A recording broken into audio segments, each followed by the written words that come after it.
আসসালামু আলাইকুম এভরিওয়ান, কী অবস্থা সবার, কেমন আছেন সবাই? আমার কাছে অনেকেই প্রশ্ন করছিলেন যে আপনাদের বিড়াল পানি খুবই কম খায়, আবার অনেকে বলছেন যে পানি খাইতেই চায় না, তারা শুধু ক্যাট ফুড খায় আর পানি খায় না। তো আমি আমার বিড়ালদের কিভাবে পানি খাওয়াই। এমনিতেই আমার বাচ্চারা মাসাল্লাহ নিজেরাই পানি খায়, বাট তারপরে আমি ওদের খাবারের মাধ্যমেই পানিটা দেওয়ার ট্রাই করি। আর এভাবে যদি আপনারা খাবারটা কন্টিনিউ করেন তাহলে আপনাদের বিড়ালকেও পানি এভাবে খাওয়াইতে পারবেন। তো সেই প্রসেসটা কি, সেটাই একটু বলবো আপনাদের। এই যে এখানে টাইগার আছে, সে খাবারের জন্য ওয়েট করতেছে আর কি। তো এই যে সামনে যে খাবারটা দেখতেছেন, এখানে মিষ্টি কুমড়া আছে আর ডিম আছে। তো আমি প্রথমে মিষ্টি কুমড়াটা সিদ্ধ দিছি। সিদ্ধ দেওয়ার পরে যখন পানি ফুটছে আর কি, আর মিষ্টি কুমড়াটা একবারে সিদ্ধ হয়ে গেছে, তখন আমি একটা ডিম এটার মধ্যে ভেঙে দেন মিক্সড করে দিছি। আপনারা যখন ডিমটা ভাঙবেন, মানে ডিমটা দিবেন এখানে, তখন কন্টিনিউয়াসলি নাড়তে থাকবেন, তাইলে এরকমের একটা স্যুপ তৈরি হবে।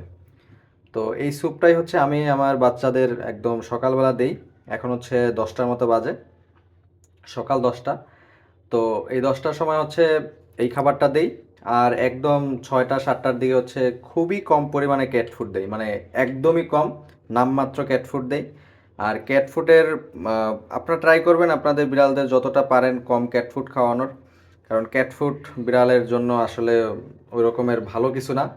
আর যাদের বিড়াল পানি খাইতে চায় না, তারা যদি কন্টিনিউ ক্যাট ফুডই দিতে থাকেন তাহলে দেখবেন যে বিড়ালের পানি শূন্যতা দেখা দিবে। তাই আপনার বিড়াল যদি পানি কম খায় তাহলে ক্যাট ফুডের পরিমাণও কম দিবেন। আর অনেকেই চিন্তা করেন যে ক্যাট ফুড সহজ, জাস্ট বাজার থেকে কিনে আনবো আর 3 বেলায় ক্যাট ফুড দিব।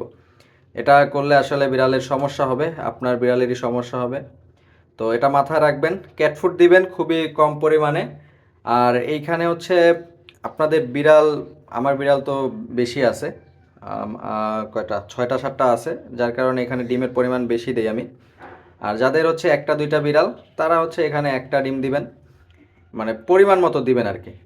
আমার বিড়াল বেশি, যার কারণে আমি বেশি দেই। আপনাদের বিড়াল যেহেতু কম, যাদের একটা দুইটা বিড়াল আছে তারা একটা দুইটা ডিম দিতে পারেন।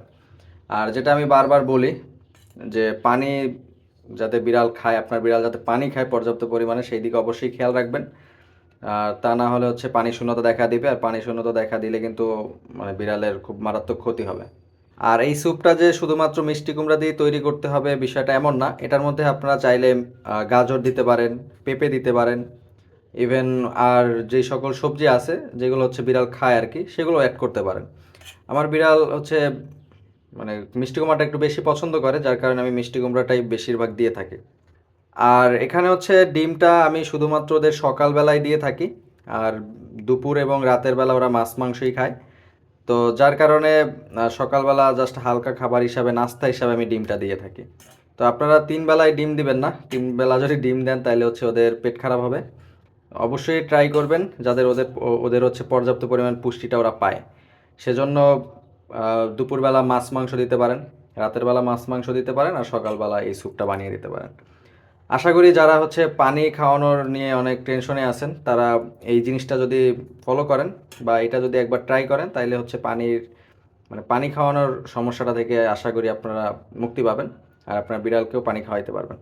তো ভালো থাকেন সবাই, আর সবাই আমার বাচ্চাদের জন্য দোয়া করবেন। আর যারা এখনও পেজটা ফলো করে না তারা অবশ্যই ফলো করে দেবেন। আর যদি নতুন কিছু জানতে চান তাহলে অবশ্যই আমাকে কমেন্ট করে জানাবেন। তো ভালো থাকেন সবাই, আল্লাহ হাফেজ, টাটা।